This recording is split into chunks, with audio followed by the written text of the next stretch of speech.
আসসালামু আলাইকুম, আশা করি আপনারা সবাই ভালো আছেন। আজকের ভিডিওতেও বরাবরের মতো আপনাদেরকে মার্কেট সম্পর্কে একটা কম্প্রিহেন্সিভ আপডেট দেওয়ার চেষ্টা করব, যেখানে ইন্ডেক্সের বর্তমান পরিস্থিতি কি, আগামীতে কি হতে পারে সেটার একটা বেসিক ধারণা থাকবে। পাশাপাশি এই মুহূর্তে কোন সেক্টরগুলোর অবস্থানটা আসলে নিরাপদ বা আগামী দিনগুলোর জন্য কোন সেক্টরগুলোতে আমরা নজর রাখতে পারি, নিজের স্টকগুলোকে সুইচ করার জন্য কিংবা অ্যাভারেজ করার জন্য কোন ধরনের স্টক আমরা নজরে রাখবো, এই ওভারঅল জিনিসটা আজকের ভিডিওতে আপনাদেরকে আমি সংক্ষিপ্ত আকারে শেয়ার করার চেষ্টা করব। তো প্রথমেই ইন্ডেক্সের কথা বলতে গেলে আমি আপনাদেরকে ইন্ডেক্সের লাস্ট যে আপডেটটা দিয়ে রেখেছি, বলেছি যে ইন্ডেক্সের এই আপডেটটা পরিবর্তন না হওয়া পর্যন্ত ইন্ডেক্সের নতুন কোনো আপডেট আমার কাছে নাই। কি সেই আপডেট? আমি সেই আপডেটটা আপনাদেরকে একটু মনে করিয়ে দিতে চাই। আমি দুইটা পয়েন্ট অফ ভিউ আপনাদেরকে দেখিয়েছিলাম, সেটা হচ্ছে একটা সেকেন্ড, আমি আগের ভিডিও থেকে আপনাদেরকে এনিওয়ে আমি এখানে সময় নষ্ট করব না। আমি আপনাদেরকে দেখিয়েছিলাম মার্কেটে দুই ধরনের কন্ডিশন তৈরি হতে পারে। একটা হচ্ছে মার্কেট যদি কোনো কারণে 4752 পয়েন্টের নিচে চলে যায়, আবার বলছি 4752 পয়েন্টের নিচে চলে যায়, তাহলে মার্কেট পরবর্তীতে পতন শেষ করবে ঠিকই, বাট উপরে ওঠার সময় মার্কেট 5000 থেকে 5100 জোনে আটকে যাবে। এর উপরে মার্কেট আসলে আর উঠতে পারবে না। আর মার্কেটের চলমান কারেকশন যদি 4752 পয়েন্টের আগেই শেষ হয়, তাহলে মার্কেটের হাতে একটা সুযোগ থাকবে যে 5400-5500 লেভেল পর্যন্ত উপরের দিকে উঠার। তারপরে একটা কারেকশন পেন্ডিং থাকবে, সেটা পরের আলোচনা, কারণ সেটা অনেক পরের একটা বিষয়। সো এই দুইটা কন্ডিশন আমাদের লাস্ট ভিডিওতে দেখানো ছিল। তারপর এই ভিডিওটার পর আজকে 12 দিন অতিবাহিত হয়ে গিয়েছে, এটা 11 দিন আগের ভিডিও। 12তম দিনে এসে আমরা দেখতে পাচ্ছি মার্কেট এখনো 4752 যেই লেভেলটা গত ভিডিওতে দেখানো ছিল সেই পয়েন্টটাকে ব্রেকডাউন করে নাই। যেহেতু সেই পয়েন্টটাকে ব্রেকডাউন করে নাই, তার মানে এখনো মার্কেটের হাতে সেই একই কন্ডিশন, অর্থাৎ দুইটা ঘটনা ঘটার পসিবিলিটি আছে। একটা হচ্ছে মার্কেটে এই যে কারেকশনটা চলতেছে এইটাই একদম শেষ কারেকশন, এবং এই কারেকশনটা এই জায়গাটাতে এসে শেষ হবে। এই জায়গাটাতে এসে শেষ হবে। এই জায়গাটাতে কত? জায়গাটা হচ্ছে 4752 থেকে 4761 পয়েন্ট। এই পয়েন্ট পর্যন্ত মার্কেট পড়ে মার্কেটের পতন শেষ হয়ে যাবে, এবং এখান থেকেই অর্থাৎ এই যে সবুজ জোনটা দেখতে পাচ্ছেন, এখান থেকেই মার্কেট ঘুরে দাঁড়াবে। এটা হচ্ছে একটা প্রথম কন্ডিশন। বেশি পসিবিলিটিস আছে এইটা হওয়ার। এইটা হইলে কি হবে? মার্কেট এরপরে উপরের দিকে ওঠা শুরু করবে। উপরের দিকে ওঠা শুরু করলে মার্কেটের কাছে প্রথম যে রেজিস্ট্যান্স গুলো তৈরি হবে সেটা হচ্ছে 5000 থেকে 5100 জোন। আবারও বলছি, 5000 থেকে শুরু করে 5100 জোন যে জায়গাটা থাকবে সেটা থাকবে মার্কেটের প্রথম রেজিস্ট্যান্স। অর্থাৎ মার্কেট এই পর্যন্ত যাবে, এইখানে গিয়ে বাধা পাওয়ার পর কি হয় সেটা পরবর্তী ভিডিওতে আমরা তখন সময় আসলে আলোচনা করব। আর ওই লেভেলটা পার করতে পারলে মার্কেট এই 5400 থেকে 5600 রেঞ্জ পর্যন্ত ম্যাক্সিমাম উপরের দিকে উঠার সক্ষমতা রাখবে। একটা কন্ডিশন গেল। লাস্ট কন্ডিশনটা কি ছিল? সেকেন্ড কন্ডিশন, যদি কোনো কারণে মার্কেট 4752 ব্রেকডাউন করে নিচে চলে আসতেই পারে। আপনি আমি যা মনে করতেছি সেভাবেই হবে তার তো কোনো গ্যারান্টি নাই। হঠাৎ করে একটা নেগেটিভ নিউজ আসতে পারে, বা যে কোনো কারণেই মার্কেট নিচের দিকে নামতে পারে। সো কোনো কারণে যদি মার্কেট 4752 নিচে নামে, তাহলে কারেকশন আর খুব বেশি বাকি নাই। 4752 আগে শেষ হোক কিংবা পরে শেষ হোক, যদি আগে শেষ হয় তাহলে এই সবুজ বক্সেই থামবে, যদি পরে শেষ হয় তাহলে বড় জোড়ার 50-60 পয়েন্টের মতো নিচে নামতে পারে। তারপর আলটিমেটলি মার্কেট উপরের দিকেই যাবে। কিন্তু যদি 4752 নিচে ক্লোজ করে দিয়ে তারপরে কারেকশন শেষ করে, তাহলে ঊর্ধ্বমুখী মার্কেটের গন্তব্য হবে ওই 5000 থেকে 5100 পর্যন্তই। তখন আর এই 5400 থেকে 5600 উঠার কোনো পসিবিলিটিস থাকবে না।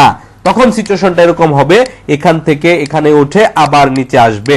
এই হচ্ছে মার্কেটের আপডেট, যেটা ছিল সেটাই। যেহেতু এখনো পর্যন্ত মার্কেট আমাদের দেয়া যে কন্ডিশন 4752 ওটাকে ব্রেক করতে পারে নাই, ওই লেভেলেই স্টেবল হওয়ার চেষ্টা করতেছে, চলমান কারেকশনটা শেষ করার চেষ্টা করতেছে। সো আমরা একটু নজর রাখবো যে এই সবুজ বক্সে এসে কারেকশন শেষ করে ইউটার্ন নেয় কিনা। ইউটার্ন নেওয়ার পসিবিলিটিস হাই। আমার মতে এখান থেকে ইউটার্ন নিতে পারে। এই হচ্ছে ইন্ডেক্সের কন্ডিশন। এরপরে দুটো সেক্টর নিয়ে কথা বলতে চাই। প্রথমত সেটা হচ্ছে টেক্সটাইল সেক্টর।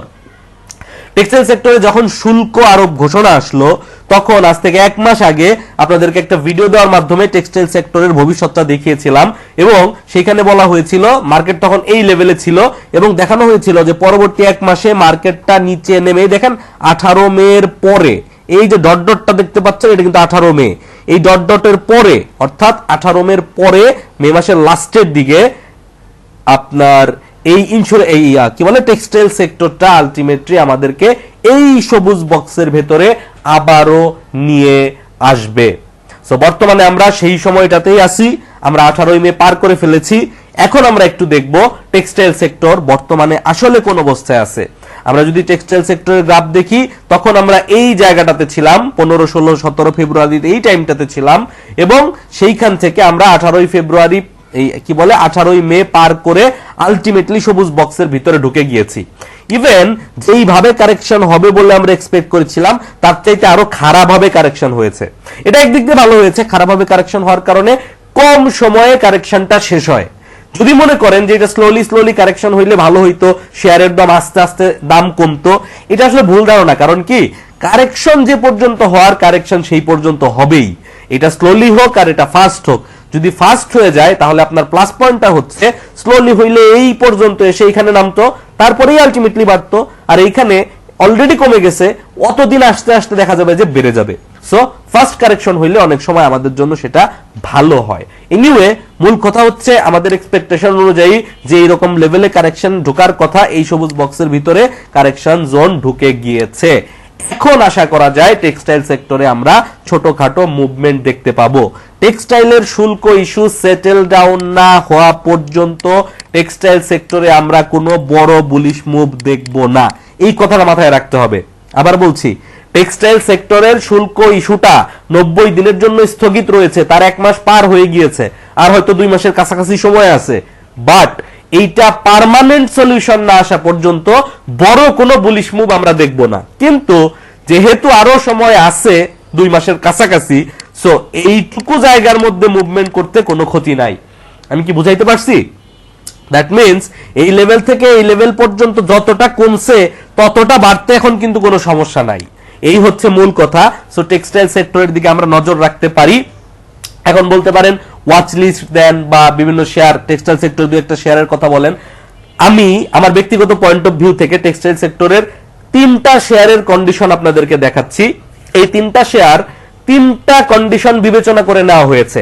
একটা হচ্ছে high risk high gain share, আবারও বলছি high risk high gain share, অর্থাৎ এই শেয়ারটা যদি আপনি প্ল্যান করেন, ট্রেড প্ল্যান করেন, তাহলে আপনার রিস্ক থাকবে, অর্থাৎ লস হওয়ার সম্ভাবনাও থাকবে। পক্ষান্তরে যদি আপনার এটা পজিটিভ হয়ে যায় তাহলে আপনি বড় প্রফিট পাবেন। দ্বিতীয় ক্যাটাগরিটা হচ্ছে স্ট্যান্ডার্ড ক্যাটাগরির শেয়ার, অর্থাৎ একদম লো রিস্ক এবং লো গেইন, 1 টাকা লস হইতে পারে, 2-3 টাকা লাভ হইতে পারে, এরকম একটা স্ট্যান্ডার্ড সেফ শেয়ার। এবং 3 নম্বরে আমি আপনাদেরকে একটা শেয়ার দেখাবো, একদমই তলানিতে থাকা পচা কোয়ালিটির একটা শেয়ার, ঠিক আছে? বাট প্রত্যেকটা শেয়ারই আসলে চার্ট ওয়াইজই দেখাবো, বাড়তে পারে এই কারণেই দেখাবো। বাট আমি আপনাদেরকে 3 ধরনের শেয়ার দেখানোর মাধ্যমে আপনাদের সাইকোলজির সাথে ম্যাচ করিয়ে দিচ্ছি। অর্থাৎ অনেক মানুষ আমরা আছি যারা কনজারভেটিভ ট্রেডার, বেটার অপরচুনিটি পেলে সেফলি আমরা ট্রেড করার চেষ্টা করি, বেশি রিস্ক নিতে চাই না। তাদের জন্য কোন ধরনের শেয়ার সেটা দেখানোর চেষ্টা করতেছি। আবার আমরা অনেকে আছি আমরা অ্যাগ্রেসিভ ট্রেডার, আমরা আসলে স্টপ লস দিতে ভয় পাই না। যেমন আমি নিজেও অ্যাগ্রেসিভলি ট্রেড করার চেষ্টা করি, আমি স্টপ লস দিতে ভয় পাই না। সেই ক্ষেত্রে হাই রিস্ক যদি আমি নিতে পারি তাহলে আমার প্রফিটের অ্যামাউন্টটাও বেশি হয়। ওই ধরনের শেয়ারটাও আমি আপনাদেরকে দেখানোর চেষ্টা করব, যাতে এই মেন্টালিটির যারা আছে তারা আসলে ম্যাচ করতে পারে। এন্ড ফাইনালি একদম বটমে কিনে চুপচাপ বসে ঘুমায় যাবেন, 2-4 মাস পরে একটা ভালো প্রফিট পাবেন, সেই ধরনের কিছু শেয়ারও আমি আপনাদেরকে দেখানোর চেষ্টা করব। প্রথমটা হচ্ছে হাই রিস্ক হাই গেইন ক্যাটাগরির শেয়ার। হাই রিস্ক হাই গেইনের মধ্যে যে শেয়ারটা আমি দেখতে পাচ্ছি সেটা হচ্ছে AIL। AIL এর বর্তমান স্টপ লস আপনাকে ধরতে হবে 43 টাকার নিচে নেমে গেলে। কোনো কারণে এই শেয়ারটা কেনার পরে 43 টাকার নিচে নেমে গেলে আপনাকে স্টপ লস দিতে হবে। স্টকটার এন্ট্রি জোন হচ্ছে এই যে রেঞ্জের মধ্যে আছে, বর্তমানে যে রেঞ্জের মধ্যে আছে 44, 45, 46 পর্যন্ত, এই জায়গাটাই হচ্ছে এই স্টকটার এন্ট্রি জোন। 43 টাকার নিচে নামলে এই স্টকটা স্টপ লস হিট করবে। যদি এইখান থেকে স্টকটা মুভমেন্টে যায়, আপনি 58 টাকার উপরে, 58 থেকে 64 টাকার জোন পর্যন্ত এরকম একটা জায়গায় প্রাইস মানে সেল করার একটা অপরচুনিটি পেতে পারেন। তবে 43 টাকার নিচে নামলে কেন স্টপ লস দিতে হবে? কারণ হচ্ছে আমরা এখানে একটা ওয়েভ 4 এক্সপেক্ট করতেছি। যদি কোনো কারণে এইখানে 43 টাকার নিচে নেমে যায়, তার মানে হচ্ছে এইখানেই ওয়েভ 4 শেষ হয়ে গিয়েছে এবং 43 টাকার নিচে নেমে গেলে স্টকটা 37-38 টাকা পর্যন্ত আসতে পারে। সো 43 টাকা থেকে 37-38 টাকা যেহেতু প্রায় 5-6 টাকার দূরত্ব, 10% উপরে দূরত্ব, সো আমরা এত বড় জায়গাটা খামাখা অপেক্ষা করে লস বাড়ানোর চেষ্টা করব না। সেই কারণেই এই 43 টাকার নিচে নামলে স্টকটা স্টপ লস হয়ে যাবে। আর যদি এই স্টকটা 43 টাকার নিচে না নেমে বরঞ্চ উপরের দিকে ওঠা শুরু করে, তাহলে এই স্টকটার টার্গেট জোন এই 58 টাকা থেকে 64 টাকার রেঞ্জ পর্যন্ত হতে পারে। পরবর্তীতে আরেকটা কারেকশন পেন্ডিং আছে এই স্টকটার, সেই ক্ষেত্রে স্টকটা হয়তো ওই 37-38 টাকাতে এসেই তার ফাইনাল কারেকশন শেষ করবে, ওটা পরে। আপনি ইন্ডেক্সের সাথে একটু রিলেট করার চেষ্টা করেন। ইন্ডেক্সে যদি এখন পজিটিভলি বিহেভ করে, তাহলে এখান থেকে স্টকটা, আমি তো এখানে দাগ দিয়ে দেখাইছি, এটা সময় লাগবে, এটা হয়তো 1-1.5 মাস সময় নিয়ে হবে। আমি আপনাকে ডেস্টিনেশনটা বোঝানোর জন্য জাস্ট সহজে একটা স্ট্রেট দাগ দিয়ে দেখাইছি। সো স্লোলি মুভ করে করে এই স্টকটা এই 58 থেকে 64 টাকার লেভেল পর্যন্ত গেলে যেতে পারে। এইটা হচ্ছে high risk high gain category textile sector থেকে শেয়ার। এরপরে হচ্ছে একটা ডিসেন্ট, না এটা হচ্ছে না, এটা না, ডিসেন্ট শেয়ারটা আগে দেখাই, মানে রিস্ক কম, প্রফিট রেশিও কম, এই ধরনের একটা শেয়ার আমি আপনাদেরকে দেখাচ্ছি। সেটা হচ্ছে মুন্নু ফেব্রিক। মুন্নু ফেব্রিক বর্তমানে এই শেয়ারটার কারেকশন কমপ্লিট বলে আশা করা যাচ্ছে, প্রাইস অ্যাকশনে বুলিশনেস দেখা যাচ্ছে। এই স্টকটার যদি আপনার এন্ট্রি প্ল্যান থাকে, তাহলে ব্যাপারটা হবে এরকম, যদি আপনি দেখেন আগামীকাল এই স্টকটা এখান থেকে বেড়ে যাচ্ছে, তাহলে এই স্টকটা আপনি বাই করবেন না। আবারও বলছি, যদি দেখেন আগামী দিন এই স্টকটা এখান থেকে বাড়া শুরু করতেছে, তাহলে এই স্টকটা আপনি বাই করবেন না। কেন বললাম এই কথাটা? কারণ হচ্ছে এইখান থেকে এই স্টকটা যদি এই পর্যন্ত বাড়ে, 14 টাকার কাছাকাছি যায়, তাহলে পরবর্তী ব্যাপারটা এরকম হবে 1 2 3 4 5, এরপরে এই স্টকটা কারেকশন করে আপনি আবার 12 টাকার ঘরে কেনার সুযোগ পাবেন। তারপরে গিয়ে আপনি একটা বড় মুভ পাবেন। কথাটা বোঝার চেষ্টা করেন। আপনি এই স্টকটা যদি আগামীকালকে বাড়া শুরু করে, না কমে, তাহলে যদি আপনি এইখানে কিনেন, হ্যাঁ আপনি পরে তাও হয়তো বাড়তে পারে, বাট আপনাকে কেনার পরে 2 দিন লসে পড়তে হতে পারে। এই কারণে আমি বলতেছি যে এই স্টকটা আগামীকাল আপনি বাই করবেন না, এই স্টকটা বাড়লে বাড়তে দেন। বাড়ার পরে এই স্টকটা কারেকশন করতে এসে এই স্টকটাকে আপনি 13 টাকা টার্গেট ধরেন, 13 টাকা থেকে নিয়ে 12.5 টাকা, এই জোনটা হচ্ছে আপনার এই স্টকটার বাই জোন।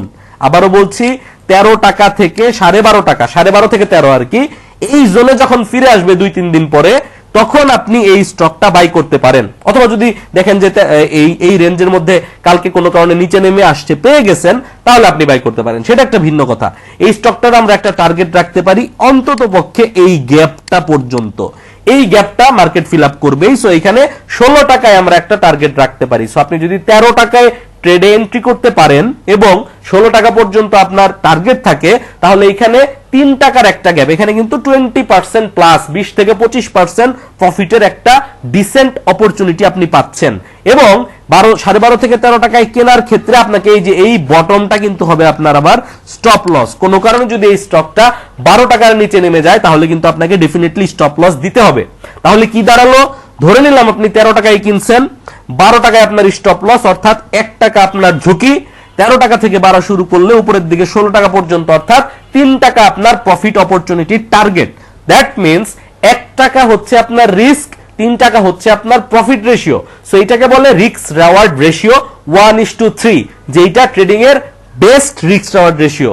1:3 বেশি পাইলে সেটা আরো ভালো, বাট 1:3 কে খুবই ভালো বলা যায়। সেই কারণে এই শেয়ারটাকে বলা হচ্ছে ডিসেন্ট ভদ্র কোয়ালিটির শেয়ার। আপনি 1 টাকা লস করবেন অথবা 3 টাকা প্রফিট করবেন, রিল্যাক্সে ট্রেড করতে পারবেন। থার্ড একটা বটমে থাকা বস্তা পচা শেয়ার দেখাচ্ছি, সেটা হচ্ছে TDL। এসপিডিএল টেক্সটাইল সেক্টর একটা শেয়ার, যখন এই শেয়ারটা ট্রেন্ডে ছিল তখন মার্কেটে অনেক নিউজ হইতো যে এই শেয়ারটা বুম বুম হবে, এই শেয়ারটা 100 প্লাস হবে, 200 প্লাস হবে। এনিওয়ে বর্তমানে শেয়ারটার প্রাইস 5 টাকা 90 পয়সা। জি হ্যাঁ, 5 টাকা 90 পয়সা। আমার হিসেবে 5 টাকা 60 পয়সায় গিয়ে এই স্টকটা তার কারেকশন, চলমান কারেকশন কমপ্লিট করতে পারে। তবে এটা চলমান কারেকশন শুধু কমপ্লিট না, তার ফুল কারেকশনটাই কমপ্লিট করতে পারে 5 টাকা 60 পয়সাতে গিয়ে। বর্তমানে এই স্টকটার প্রাইস আছে 5 টাকা 90 পয়সা। সো এই স্টকটা কোনো ট্রেন্ডি স্টক না, এই স্টকটা বর্তমানে কোনো ট্রেডেবল স্টকের কন্ডিশনে নাই। আমি আপনাদেরকে বলেছিলাম যে অনেকে চাই সস্তায় স্টক কিনে 2-4 মাস বসে থাকতে, 2-4 মাস পরে যখন টান আসে তখন ওই টানের মাঝখানে যাতে একটা ভালো প্রফিট পেয়ে বের হয়ে যেতে পারি। সো এই স্টকটার ক্ষেত্রে আমার জন্য, আমার চোখে এন্ট্রি জোন হইতেছে 5 টাকা 60 পয়সা থেকে শুরু করে 19-20, আপনি ম্যাক্সিমাম 5 টাকা 80 পয়সা পর্যন্ত কিনতে পারেন। 5 টাকা 80 পয়সা পর্যন্ত দেখেন কতবার পাওয়া গেছে। এই এখান থেকে শুরু করলে এই দিন 5 টাকা 80 পয়সায় পাওয়া গেছে, এই দিন 5 টাকা 80 পয়সায় পাওয়া গেছে, এই দিন পাওয়া গেছে, এই দিন পাওয়া গেছে। সো অপেক্ষা করলে আপনি আবারও 5 টাকা 80 পয়সায় পাবেন। আপনি যদি আরো বেশি ধৈর্যশীল হন তাহলে স্টকটার দিকে মন দিয়ে নজর রাখেন, দেখবেন কোনো না কোনো দিন হয়তোবা 5 টাকা 60 পয়সাও পেতে পারেন, এমনকি 5 টাকা 50 পয়সাও পেতে পারেন। তারপরে হয়তোবা স্টকটা উঠা শুরু করবে। সো এই যে জোনটা 5 টাকা 50 পয়সা, 60 পয়সা, ম্যাক্সিমাম 5 টাকা 80 পয়সা, 5 টাকা 80 পয়সায় কিন্তু আমার দেখা মতে এখনো কারেকশন শেষ হয় নাই, আরো 10-20 পয়সা কমার অপরচুনিটি আছে। তবে আপনি যদি একটু কোয়ান্টিটিতে কেনার চেষ্টা করেন, দেখা যাবে কি আপনি 5 টাকা 60 পয়সায় কিনতে গেছেন, 10,000 শেয়ার পাইছেন, আপনি 1 লাখ শেয়ার নিতে পারতেছেন না। কারণ কি, এখন কিন্তু শেয়ারটার সেলার খুবই কম, এখন কিন্তু কেউ আর এটা সেল দিতেছে না। সো আপনাকে স্লোলি, ইনস্টিটিউট যেটা করে, ইনস্টিটিউট কিন্তু 5 টাকা 60 পয়সায় 10 লাখ শেয়ার একবারে কিনে না, পড়া শুরু করছে একটা নির্দিষ্ট জোন সে সিলেক্ট করে, এই যে পুরো জোনটা 6 টাকা থেকে 5 টাকা 5.5 টাকা পর্যন্ত ধাপে ধাপে প্রতিদিন একটু একটু করে সে কিনতে থাকে। সো ওই স্টাইল যদি আপনি ফলো করতে চান তাহলে আপনি এই 5 টাকা 50-60 পয়সা থেকে শুরু করে 5 টাকা 80 পয়সা পর্যন্ত রেঞ্জে এই স্টকটা ধাপে ধাপে কালেকশন করে চুপচাপ বসে থাকতে পারেন। এই স্টকটা নিয়ে যদি আপনি বসে থাকেন, টুডে অর টুমরো এই স্টকটা আপনি 10 টাকায় বিক্রি করতে পারবেন। আমি আপনাকে 100, 200, 500 কোনো টার্গেট দেখাচ্ছি না। যদিও এই স্টকটা পরবর্তীতে আরো উপরে যাওয়ার সক্ষমতা রাখবে সেটা ভিন্ন কথা, কত দিন রাখবে সেটা কিন্তু আমরা জানি না। সো এখন যে কন্ডিশনে আছে, এই লেভেলে কালেকশন করে মাসখানেক ঘুমিয়ে থাকলে এই স্টকটা মুভমেন্ট শুরু হবে এবং পরবর্তীতে 1 মাস লাগুক আর 3 মাস লাগুক, এক্সাক্ট টাইম আমার পক্ষে বলা সম্ভব না, বাট এই গ্যাপটা এই স্টক ফিল আপ করবে। সো যখন এই গ্যাপটা স্টকটা ফিল আপ করবে, আপনি কিন্তু 5 টাকা 60-70 পয়সা দিয়ে কিনে 10 টাকায় সেল করতে পারলে ডাবল হয়ে যাচ্ছে আপনার টাকা, অলমোস্ট ডাবল হয়ে যাচ্ছে। আর রিস্কের কথা যদি আপনি চিন্তা করেন যে যেহেতু এই শেয়ারটা পড়তেই আছে, তাহলে পরবর্তীতে এই শেয়ারটা যদি আরো অনেক বেশি পড়ে তাহলে আমি কি করব, সেই ক্ষেত্রে আমি আপনাকে বলবো যে এই শেয়ারটা যদি 5 টাকার নিচে চলে যায়, এই শেয়ারটা যদি 5 টাকারও নিচে চলে যায়, তাহলে আপনি সেই শেয়ারটা থেকে স্টপ লস দিয়ে বেরিয়ে যেতে পারেন। তবে আমার দৃষ্টিকোণ থেকে 5 টাকার নিচে নামার সম্ভাবনা খুবই খুবই কম, 5 টাকার নিচে নামবে বলে আমি অন্ততপক্ষে মনে করছি না। সো এই হচ্ছে এই স্টকটার বর্তমান কন্ডিশন। এটা একটা বস্তা পচা কোয়ালিটির শেয়ার, বাট একদম বটমে তলানিতে আছে, যখন কারো নজর এই শেয়ারটার মধ্যে নাই। বাট আমি দেখতে পাচ্ছি এই শেয়ারটা যে কোনো সময় কারেকশন শেষ করতে পারে এবং কারেকশন শেষ করার পর মার্কেটের খারাপ দিনগুলোতে, মার্কেট যখন লাল হয়, যে কোনো সময় কিন্তু জেড ক্যাটাগরি প্লে করা শুরু করে। সো যদি এই জেড ক্যাটাগরি একবার প্লে করা শুরু করে, তখন কিন্তু এইরকম সস্তা দামে কিনে এই শেয়ারটা থেকে প্রায় দ্বিগুণ প্রফিট করার পসিবিলিটি ক্রিয়েট হইতে পারে। তবে আমি যত কথাই বলি না কেন, ট্রেডিং করলে আপনাকে স্টপ লস মানতেই হবে। কিনলেন, কেনার পরে নেগেটিভ হয়ে গেল, আপনি সেল না করে বসে থাকলেন, 6 মাস পরে আমাকে বলতে আসলেন যে ভাই আপনি একটা স্টক ভিডিওতে দেখিয়েছিলেন বাট কিনেছিলাম, এখন লসে পড়ে আছি, এটা তো আর বাড়ে না। এটা হইতেই পারে, that is practical scenario. Trading এইভাবেই হয়। সো আপনি যদি স্টপ লস দিতে প্রস্তুত না থাকেন তাহলে আপনি ট্রেডিং করেন না। আপনি মালিক স্পিনিং এর মতো শেয়ার, স্কয়ার টেক্সটাইলের মতো শেয়ারে লং টার্ম ইনভেস্টমেন্ট করেন। এই ধরনের শেয়ারে আপনি আইসেন না। যদি আসেন সেটা আপনাকে রিস্ক নিয়েই আসতে হবে, সেই ক্ষেত্রে স্টপ লস না দিয়ে কাউকে দোষারোপ করে কোনো লাভ নাই। এরপরে যে সেক্টরটা আমার কাছে এই মুহূর্তে একটু নজরে আসতেছে, পজিটিভ মনে হচ্ছে, সেটা হচ্ছে লাইফ ইন্স্যুরেন্স সেক্টর। আমার কাছে মনে হচ্ছে এই সেক্টরটা একটা মুভমেন্ট দেওয়ার জন্য রেডি হয়ে গেছে। এনি টাইম এই সেক্টরের মধ্যে একটা মুভমেন্ট আমরা দেখতে পেতে পারি। আমার দৃষ্টিকোণ থেকে এইরকম একটা ঘটনা ঘটলেও ঘটতে পারে। যদি এইরকম একটা ঘটনা ঘটে, এ বি সি করে উপরের দিকে উঠে, এখান থেকে এই রেঞ্জ পর্যন্ত যে কোনো জায়গায় উঠতে পারে, যে উঠলে এখানে কিন্তু একটা বড় গ্যাপ 50 থেকে 65, 15 টাকা যদি সেক্টর বাড়ে, প্রত্যেকটা শেয়ার কিন্তু 30% আশেপাশে বা তার থেকেও বেশি বাড়ার পসিবিলিটিস ক্রিয়েট করবে। সো সেই ক্ষেত্রে আমরা এই সেক্টরটার দিকে একটু নজর রাখবো, লাইফ ইন্স্যুরেন্স সেক্টর, যে সেক্টরটা আমাদের এখান থেকে মুভমেন্টে যেতে পারে, যায় কিনা সেটা আমরা একটু নজরে রেখে এই সেক্টর থেকে কোনো শেয়ার নিয়ে যদি ট্রেড প্ল্যান করতে চাই, করতে পারি। লাইফ ইন্স্যুরেন্স সেক্টর এবং ইন্স্যুরেন্স সেক্টর এমন একটা সেক্টর যে এগুলো যখন প্লে করে তখন ওই সেক্টরের ম্যাক্সিমাম স্টকই কিন্তু আলটিমেটলি প্লে করে। সো লাইফ ইন্স্যুরেন্স সেক্টর যদি প্লে করে, আপনি রূপালী লাইফ কিনেন, মেঘনা লাইফ কিনেন, সোনালী লাইফ কিনেন, ডেল্টা লাইফ কিনেন, বা টিলিল কিনেন, বা সিএলআইসিএল কিনেন, যেটাই কিনেন না কেন, কম আর বেশি বাড়বে। হ্যাঁ, এইখানে আপনাকে বাছাই করতে হবে। বাছাই করার ক্রাইটেরিয়া হবে হচ্ছে কোনটার মধ্যে আমার রিস্ক সবচাইতে কম, এই ক্রাইটেরিয়া মেনটেন করে আপনাকে বাছাই করতে হবে। সো আমি আপনাকে একটা বাছাইও করে দিচ্ছি, কোনো অসুবিধা নাই। আমি আপনাদেরকে একটা স্টক লাইফ সেক্টর থেকে দেখাচ্ছি তার বর্তমান কন্ডিশনটা কোথায় কিভাবে আছে, যাতে করে আপনি আপনার পরবর্তী ডিসিশনটা নিতে পারেন বা চিন্তা করতে পারেন। সো তার আগে আপনাদেরকে আরেকটা জিনিস দেখাই, সেটা হচ্ছে আপনারা যারা আমার সাথে আগে থেকেই আছেন তারা আগে থেকেই জানেন, বাট নতুন ভিউয়ার্স যারা আছেন তাদের উপলক্ষে আমি বলবো যে আপনারা যদি শেয়ার মার্কেটে আসলেও টিকে থাকতে চান, আইদার আপনাকে শেয়ার মার্কেট থেকে এক্সিট করতে হবে, কারণ আমাদের শেয়ার মার্কেট আসলেই ভালো না। শেয়ার মার্কেটে ট্রেড করার দুইটা ওয়ে, একটা হচ্ছে মার্কেট যখন প্রফিটেবল থাকে, অর্থাৎ মার্কেট যখন বুলিশ থাকে, শুধুমাত্র তখন আপনি ট্রেড করতে আসেন। এই ক্ষেত্রে আপনার প্রচুর পরিমাণ টেকনিক্যাল নলেজের প্রয়োজন হবে না। এই ক্ষেত্রে আপনার আহামরি জ্ঞান বা আহামরি সময় ক্ষেপণ করার প্রয়োজন হবে না। আপনার ভুলগুলো মার্কেট নিজ দায়িত্বে নিজের মতো করে কারেকশন করে দিবে। অর্থাৎ আপনি একটা স্টক 10 টাকা বাড়ার পরে কিনে ফেলছেন, 3 টাকা কমে গেল, এরপর কিন্তু মার্কেট বুলিশ বিধায় 3 টাকা কমে আবার সে আলটিমেটলি বাড়াই শুরু করবে। সো এখানে আপনার অনেক বেশি কেরামতি দেখাইতে হবে না। বাট এইরকম খারাপ মার্কেটে যদি আপনি অন্তত পক্ষে টিকে থাকতে চান, বা এরকম খারাপ মার্কেটেও যদি আপনি প্রফিটেবল স্টক খুঁজে বের করার টেকনিক গুলো জানতে চান, তাহলে আপনাকে ডেফিনেটলি টেকনিক্যাল অ্যানালিসিস জানতে হবে। শুধুমাত্র জানতে হবে না, এটাকে প্রচুর পরিমাণ প্র্যাকটিস করতে হবে, প্রচুর পরিমাণ ব্যাক টেস্ট করতে হবে। আদারওয়াইজ আপনি আসলে এই মার্কেটে প্রফিট করা তো দূরের কথা, পুঁজিও টিকিয়ে রাখতে পারবেন না। এরপরে অনেকে টেকনিক্যাল অ্যানালিসিস বিশ্বাস করেন না, সেটা তাদের উপর, আমি আপনাকে বিশ্বাস করতে জোর করতেছি না। আপনি ফান্ডামেন্টাল কনসেপ্ট দিয়ে যদি প্রফিট করতে পারেন, আপনি ট্রাই করে দেখতে পারেন। সো যদি আপনাদের টেকনিক্যাল অ্যানালিসিস শেখার ইচ্ছা বা আগ্রহ থাকে, তাহলে এটা হচ্ছে আমার হোয়াটসঅ্যাপ নাম্বার। এই নাম্বারটাতে টেক্সট করতে পারেন, কল দিয়ে কোনো লাভ নাই। টেক্সট করলে আপনি আপনাদেরকে কোর্স কিভাবে করতে হয়, কোর্স কিভাবে ডিজাইন করা আছে, ইচ এন্ড এভরিথিং জানিয়ে দেওয়ার চেষ্টা করব। আমাদের কোর্সটা একটা লাইভ কোর্স, যে কেউ যে কোনো সময় এই ট্রেনিং এ জয়েন করতে পারে। প্রত্যেকটা ক্লাস লাইভলি নিয়ে রেকর্ড করে সেই ক্লাসগুলোকে একটা প্ল্যাটফর্মে আপলোড করা আছে। আপনি জয়েন করার সঙ্গে সঙ্গে 34টা ক্লাস, 34টা কম্প্রিহেন্সিভ ক্লাস, যার মধ্যে ফান্ডামেন্টাল অ্যানালিসিস আছে, টেকনিক্যাল অ্যানালিসিস আছে, এসএমসি আছে, প্লাস কিছু সিক্রেট ক্লাস আছে, যেগুলো আমি আসলে ব্যাক টেস্ট করে করে নিজে থেকে কিছু খুব শর্টকাট স্ট্র্যাটেজি তৈরি করছি। ওই জিনিসগুলো আপনাদের সঙ্গে ক্লাস আকারে শেয়ার করা হয়েছে। সো এই নাম্বারে যোগাযোগ করে ট্রেনিং এ পার্টিসিপেট করতে পারেন, না করতে চাইলেও কোনো অসুবিধা নাই। আমি লাইফ ইন্স্যুরেন্স থেকে যেই সেক্টর, যেই শেয়ারটা এই মুহূর্তে সেফ মনে করতেছি তুলনামূলক অন্য শেয়ারগুলোর চাইতে, আমি কিন্তু শুরুতেই বলছি, বাড়লে মেঘনা লাইফও বাড়বে, রূপালী লাইফও বাড়বে, তারপর সোনালী লাইফও বাড়বে, টিলিল, সিএলআইসিএল অনেক শেয়ারই কম বেশি বাড়বে। বাট আমি আপনাকে বুঝাইতে চাচ্ছি যে কোনটার এন্ট্রি পয়েন্টে আছে এবং স্টপ লস খুবই ছোট। সেই কনসেপ্টে চিন্তা করলে আমার চোখে আমি দেখতে পাচ্ছি ডেল্টা লাইফের কারেকশনটা সম্ভবত এখানে শেষ হয়ে গিয়েছে এবং খুব একটা ভালো জায়গায়, খুব একটা ভালো জায়গায়। এখানে আমি পাবলিক ভিডিওতে তো এখানে আমি পুরো ওয়েব ক্যালকুলেশনটা দেখালাম না, ইচ্ছাকৃতভাবেই দেখালাম না। কেন এই জায়গাটা খুবই গুরুত্বপূর্ণ, যারা বুঝেন অ্যানালিসিস তারা এটা দেখেই বুঝতে পারতেছেন যে এই জায়গাটা কেন গুরুত্বপূর্ণ।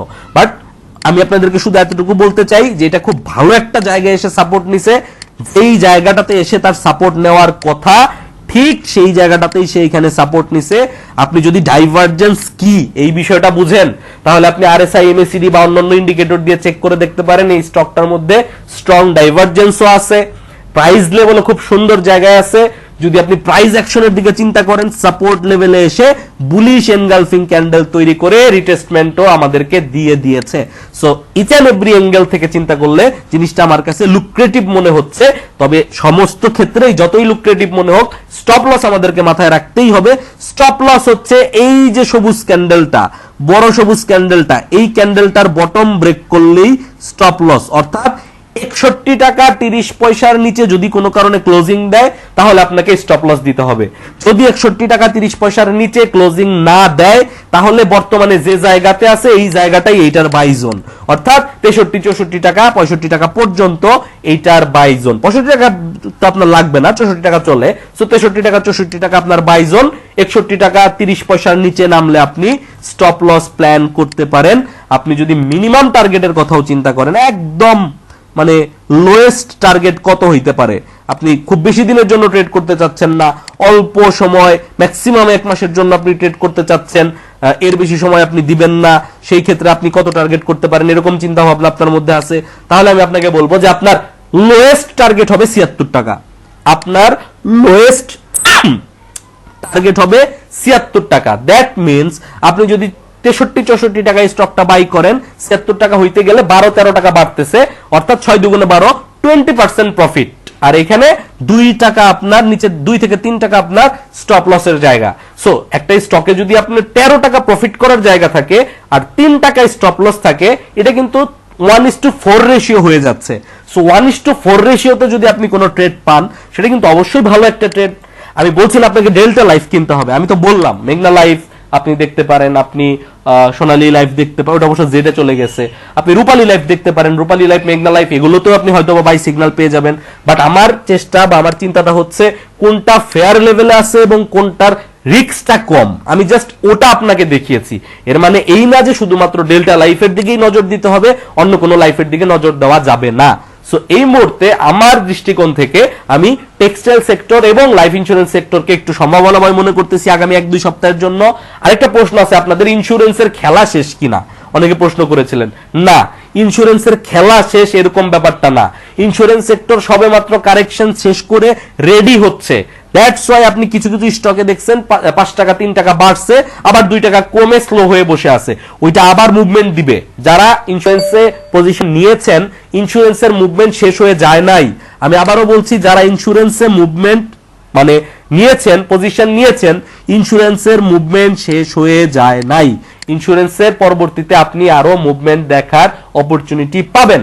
সো ভয় পাওয়ার কিছু নাই। আপাতত এই মুহূর্তে টেক্সটাইল এবং লাইফ ইন্স্যুরেন্স সেক্টরটা নজরে রাখতে পারেন। তো এই ছিল মোটামুটি আমার ভিডিওতে বলার মতো। আর যে পর্যন্ত আমাদের ইন্ডেক্স 4752 পয়েন্ট ব্রেকডাউন না করতেছে, ততক্ষণ পর্যন্ত আসলে পজিটিভ থাকাটাই বেটার। যে কোনো সময় মার্কেট 4752 থেকে 61 এই জায়গাটাতে এর আগের বার সাপোর্ট নিয়েছে। এখনো আশা করতেছি এই জায়গাটাতে টাচ করে কারেকশন কমপ্লিট করে সে আসলে আস্তে আস্তে উপরের দিকে ওঠার চেষ্টা করবে। তবে একটা জিনিস মাথায় রাখবেন, এখন কিন্তু যে ডেড ক্যাট বাউন্স বা এই টাইপের হুট করে 7 দিনে 300 পয়েন্ট বেড়ে যাওয়া, এইরকম কোনো শার্প রিকভারি আমরা পাবো না। আমরা স্লোলি আস্তে আস্তে করে সেটেল ডাউন হয়ে উপরের দিকে উঠবো। সো আপনি ট্রেডিং অপরচুনিটি পাবেন, বাট অনেক বেশি এক্সপেকটেশন করার কোনো কিছু এই মুহূর্তে নাই। আমরা শুধু চাই নতুন করে আর রক্ত ঝরা বন্ধ হোক, কারেকশনটা কমপ্লিট হোক, কারেকশনটা কমপ্লিট হয়ে আমাদেরকে সামনে একটু রিকভারির সুযোগ দেখ, আমরা কিছু কিছু স্টক থেকে যাতে ক্যাশ করতে পারি বিপদের সময় কাজে লাগানোর জন্য। তো এই হচ্ছে আমার মেসেজ। আর ট্রেনিং এ অংশগ্রহণ করার আগ্রহ থাকলে এই যে নাম্বার দেওয়া থাকলো, মেসেজ করতে পারেন। দেখা হচ্ছে আগামী ভিডিওতে। সে পর্যন্ত সবাই ভালো থাকবেন, সুস্থ থাকবেন। আল্লাহ হাফেজ, আসসালামু আলাইকুম।